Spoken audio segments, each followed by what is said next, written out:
Hello everyone, ये video आपका the official academy 7000 MCQ series है। आज की वीडियो में हम मौर्य काल से जितने आपके एग्जाम के पॉइंट ऑफ व्यू से क्वेश्चन बन सकते हैं सारे क्वेश्चन हम आज देखेंगे। चलिए शुरू करते हैं आज का पहला क्वेश्चन है शक संवत का प्रारंभ कब हुआ था।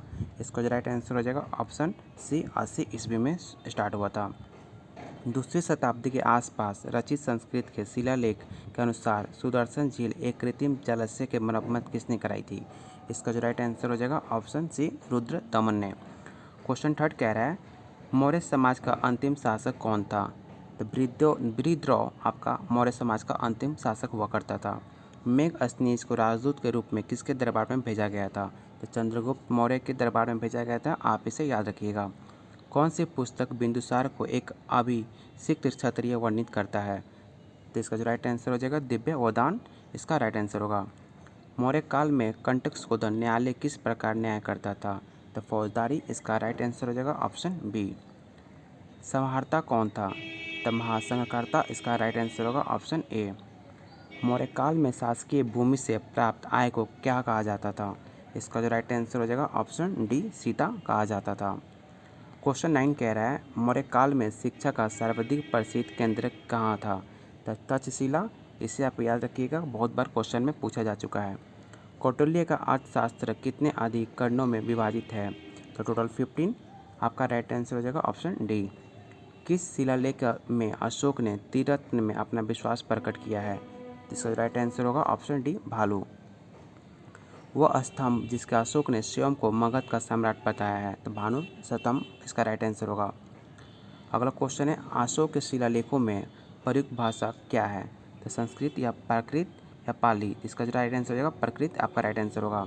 क्वेश्चन 14 कह रहा है अशोक के ब्राह्मी अभिलेखों को सर्वप्रथम किसने पढ़ा था। तो प्रिंसेप ने सबसे पहले पढ़ा था, ऑप्शन ए आपका राइट आंसर होगा। अपने शिलालेखों में अशोक सामान्यतः किस नाम से जाने जाते हैं। तो प्रियदर्शी आपका राइट आंसर होगा ऑप्शन बी। किस अभिलेख में कलिंग विजय का वर्णन है। इसका जो राइट आंसर हो जाएगा ऑप्शन ई। अगला क्वेश्चन है अशोक के किस अभिलेख में अकाल का उल्लेख किया गया है। इसका जो राइट आंसर हो जाएगा ऑप्शन ए आपका राइट आंसर होगा। भारत में पहले साम्राज्य की स्थापना किस शासक द्वारा की गई थी। तो चंद्रगुप्त मौर्य के द्वारा की गई थी, ऑप्शन ए राइट आंसर होगा। चंद्रगुप्त मौर्य एक प्रभुत्व निरंकुश शासक हुआ करता था। अगला क्वेश्चन है प्रसिद्ध ग्रंथ मुद्रा राक्षस के लेखक कौन थे। विशाख दत्त आपका राइट आंसर होगा ऑप्शन ए। अगला क्वेश्चन है किस अभिलेख में ये साबित होता है कि चंद्रगुप्त का प्रभाव पश्चिम भारत तक फैला हुआ था। इसका जो राइट आंसर हो जाएगा ऑप्शन सी रुद्रदामन का जूनागढ़ अभिलेख में ऐसा बताया गया है। पाटलिपुत्र को किस शासक ने सर्वप्रथम अपनी राजधानी बनाई थी। तो चंद्रगुप्त मौर्य आपका राइट आंसर होगा। चलते अपने अगले क्वेश्चन पे। निम्नलिखित में किस मौर्य राजा ने दक्कन की विजय की थी। तो चंद्रगुप्त मौर्य आपका राइट आंसर होगा। अगला क्वेश्चन है जिसके ग्रंथ में चंद्रगुप्त मौर्य का विशिष्ट रूप से वर्णन हुआ है वो विशाख दत्त आपका राइट आंसर होगा। अगला क्वेश्चन है कौटिल्य अथवा चाणक्य किस सम्राट का प्रधानमंत्री थे। तो चंद्रगुप्त मौर्य के प्रधानमंत्री कौटिल्य हुआ करते थे। अर्थशास्त्र नामक पुस्तक के लेखक कौन थे। तो कौटिल्य आपका राइट आंसर हो जाएगा। अगला क्वेश्चन है कौटिल्य के अर्थशास्त्र में किस पहलू पर प्रकाश डाला गया है। तो राजनीतिक नीतियाँ पे पहल डाला गया है। चलते अपने अगले क्वेश्चन पे 28। नंद वंश के पश्चात मगध पर किस राजवंश ने शासन किया था। तो मौर्य समाज ने शासन किया था। अगला क्वेश्चन है सेंड्रोकोटस से चंद्रगुप्त मौर्य की पहचान किसने कराई थी। इसका जो राइट आंसर हो जाएगा ऑप्शन ए विलियम जोन्स ने कराई थी। कौटिल्य के पुस्तक अर्थशास्त्र किस विषय पर आधारित है। तो शासनकाल के सिद्धांत और अभ्यास पर आधारित है। अगला क्वेश्चन है चंद्रगुप्त मौर्य की सेकुलस को बख्शिश के रूप में क्या दिया था। तो 500 युद्धक हाथी प्रदान किया गया था। अगला क्वेश्चन है मेघअसनीज का दूत सेकुलस का था, ऑप्शन ए आपका राइट आंसर होगा। वो स्रोत जिसमें पाटलिपुत्र के प्रशासन का वर्णन उपलब्ध है वो, इसका जो राइट आंसर हो जाएगा इंडिका, ऑप्शन सी आपका राइट आंसर होगा। अगला क्वेश्चन मौर्य समाज का 7 वर्गों में विभाजन का विशेष रूप से उल्लेख किया गया है। तब मेगस्थनीज की पुस्तक इंडिका में ये कथन विशेष रूप से उल्लेख किया गया हुआ है। इंडिका का लेखक कौन था। तो आप सबको पता होगा, ऑप्शन बी इसका राइट आंसर होगा। अगला क्वेश्चन अशोक के धम्म का मूल संदेश क्या है। इसका जो राइट आंसर देखने को मिलता है ऑप्शन ई। अगला क्वेश्चन है सम्राट अशोक चंद्रगुप्त का क्या था। तो पीस था, ऑप्शन बी इसका राइट आंसर होगा। अगला क्वेश्चन है, निम्नलिखित में कौन सा मौर्य शासक अशोक की रानी हुआ करती थी? तो कारुबाई सम्राट अशोक की रानी हुआ करती थी। अगला क्वेश्चन कह रहा है, निम्न में किसके प्रयास से बौद्ध एक वैश्विक धर्म बना? तो अशोक इसका राइट आंसर हो जाएगा, ऑप्शन बी। निम्नलिखित में कौन सा क्षेत्र अशोक के साम्राज्य में सम्मिलित नहीं था? तो श्रीलंका इसका राइट आंसर हो जाएगा। अगला क्वेश्चन, अशोक के शासनकाल में बौद्ध सभा किस नगर में आयोजित की कराई गई थी? तो पाटलिपुत्र में कराई गई थी, ऑप्शन बी इसका राइट आंसर होगा। अशोक ने किस राज्य पर आक्रमण किया था? तो कलिंग पर अशोक ने आक्रमण करा था। अगला क्वेश्चन, अशोक की नीति के आर्थिक परिणामों के कारण ही मौर्य समाज का पतन अधिकता उचित था, इस तथ्य में किसने विश्वास किया था? इसका जो राइट आंसर हो जाएगा, ऑप्शन ई। अगला क्वेश्चन है, सबसे अंत में कौन सी घटना हुई थी?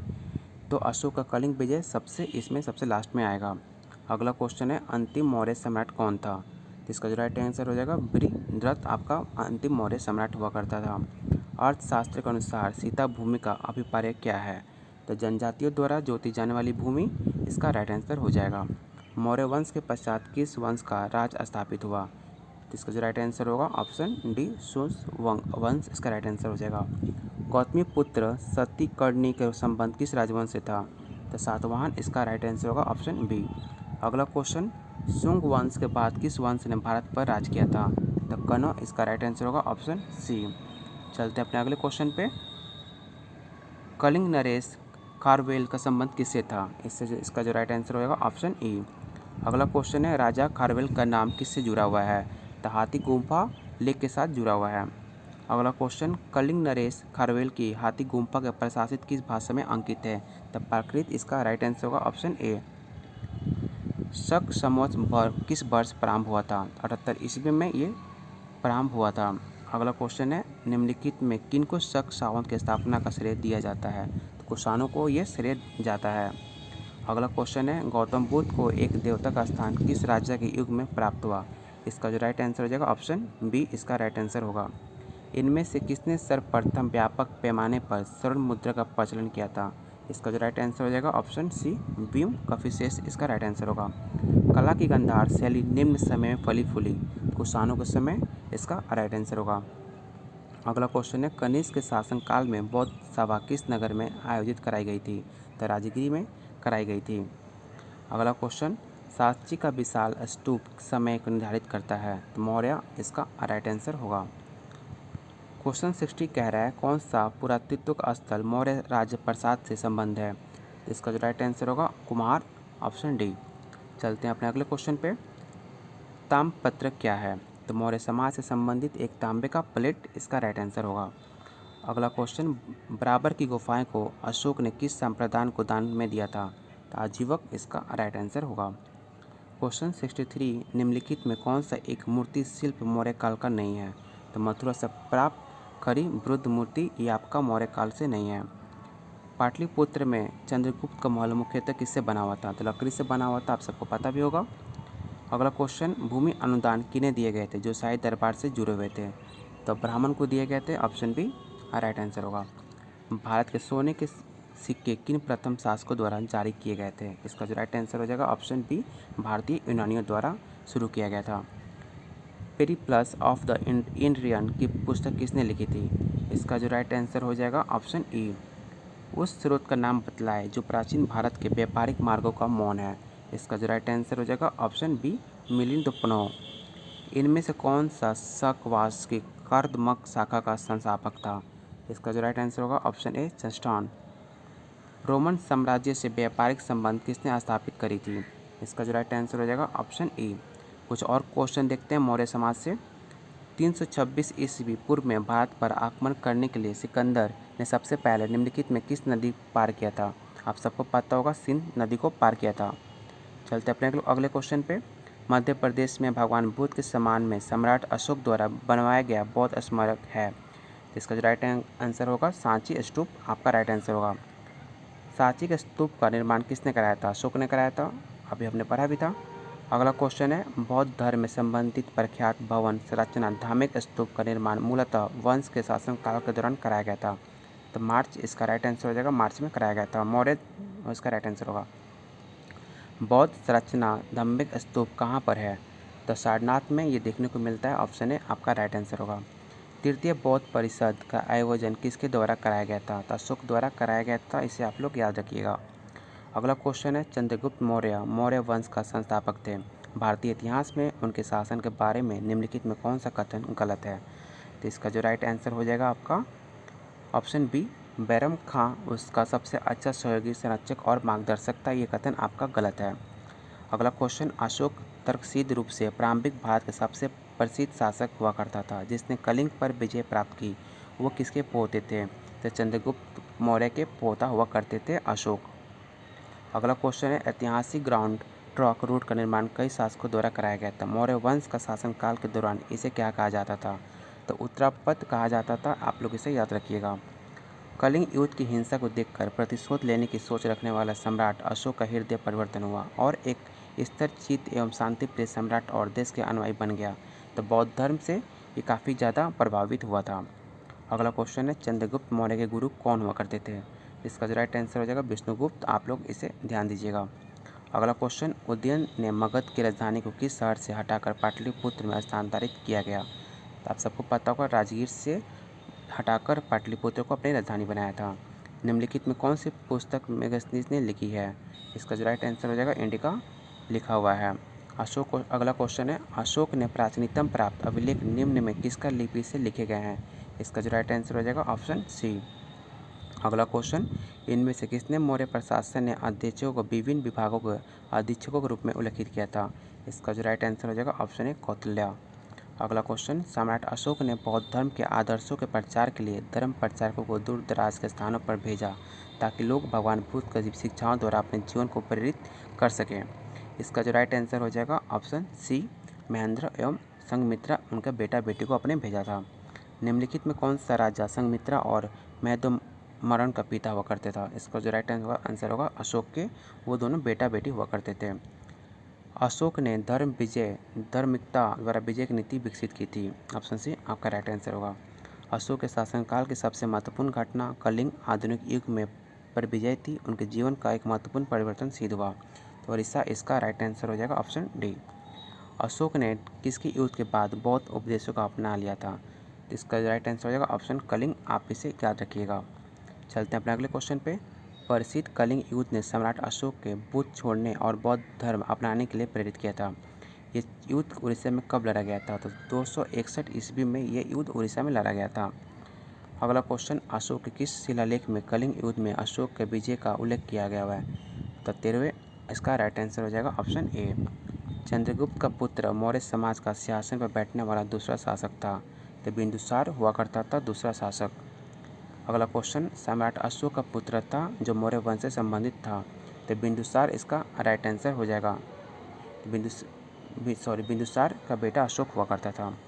सम्राट अशोक किसके उत्तराधिकारी थे? तो बिंदुसार के बेटे सम्राट हुआ करते थे और मौर्य समाज के पोता हुआ करते थे सम्राट। अगला क्वेश्चन, सम्राट अशोक ने पत्थर के स्तंभों और पत्थर के तख्तों पर अपने 14 आदेश को उत्कीर्ण करवाकर अपने राज्य के प्रमुख स्थानों पर स्थापित किया ताकि लोग तदनुसार आचरण कर सके। अशोक महान किससे संबंधित है? तो मौर्य वंश से संबंधित है अशोक। ऑप्शन सी इसका राइट आंसर होगा। महान सम्राट अशोक किस वंश के थे? हमने अभी तक पढ़ा ही है। मौर्य समाज से आपके सम्राट बिलोंग करते थे। मौर्य साम्राज्य की राजधानी कहाँ हुआ करती थी? तो पाटलिपुत्र आपका राइट आंसर होगा।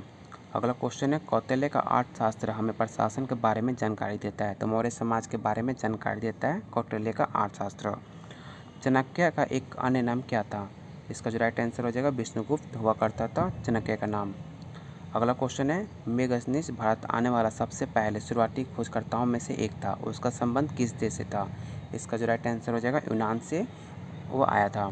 अगला क्वेश्चन है, सम्राट अशोक ने अपने राज्यकाल के 12 वर्ष में एक विशेष अधिकारी की नियुक्ति की जो भूमि का सर्वेक्षण करता था तथा भू अभिलेखों का रखरखाव करता था और न्याय का पालन करता था। इन अधिकारी को क्या कहा जाता था? तो रजुक उस टाइम कहा जाता था। ऑप्शन सी इसका राइट आंसर होगा। अगला क्वेश्चन है, किस राजा की कहानी मुद्रा राक्षस से नाटक का विषय है? तो चंद्रगुप्त मौर्य इसका राइट आंसर होगा। मौर्य वंश का किस वंश ने समाप्त किया? तो शुंग ने मौर्य वंश का समाप्त किया था। अगला क्वेश्चन, मौर्य वंश का अंतिम सम्राट कौन था? इसका जो राइट आंसर हो जाएगा बृहद्रथ, इसका राइट आंसर होगा ऑप्शन सी। अगला क्वेश्चन, इस मूल भारतीय राजवंश ने अपने शासकों को चित्र वाले सिक्के जारी किए थे। तो सातवाहन वंश, इसका राइट आंसर होगा ऑप्शन सी। दिए गए विकल्पों में कौन सा कथन सही नहीं है? तो इसका जो राइट आंसर होगा चरक, गौतम बुद्ध, कनिष्क, चिकित्सक से ये कथन गलत है। कनिष्क किस वंश से संबंधित है? कुषाण से बिलोंग करता है कनिष्क, इसका राइट आंसर सी होगा। कनिष्क किसका वंश का सम्राट था? तो कुषाण का सम्राट हुआ करता था कनिष्क। अगला क्वेश्चन, शक युग किसके आरंभ हुआ था? तो सन 58 ईस्वी में यह आरंभ हुआ था शक युग। चलते हैं अपने अगले क्वेश्चन पे। कुषाण राजाओं में सबसे मशहूर कनिष्क था। जो कुषाण राजवंश से तीसरे शासक कनिष्क हुआ करता था, इसे आप लोग याद रखिएगा। अगला क्वेश्चन है, ईसा पूर्व शताब्दी की शुरुआत में कुषाणों के भारत उत्तर पश्चिम सीमा पर अपने अधिकार स्थापित किए थे। तो पहला, इसका राइट आंसर हो जाएगा ऑप्शन सी। उड़ीसा के उत्तरदायी हाथी गुम्फा शिलालेख कलिंग के राजा कौन थे? तो खारवेल हुआ करते थे, ऑप्शन ए आपका राइट आंसर होगा। अगला क्वेश्चन कह रहा है, ये मौर्य समाज यहाँ पे ख़त्म होता है। टोटल 151 क्वेश्चन थे। अगर अभी तक आपने वीडियो को लाइक नहीं किया तो प्लीज़ वीडियो को लाइक कीजिए और अपने फ्रेंड के साथ ज़रूर शेयर कीजिए, जो बीपीएससी टीचर के लिए काफ़ी ज़्यादा इंपॉर्टेंट है। अगर आपने इस चैनल को सब्सक्राइब नहीं किया तो प्लीज़ इस चैनल को सब्सक्राइब कीजिए, ऐसी कंटेंट आपको हमेशा मिलते रहेगा। बहुत जल्द मिलते हैं अपने अगले क्लास में।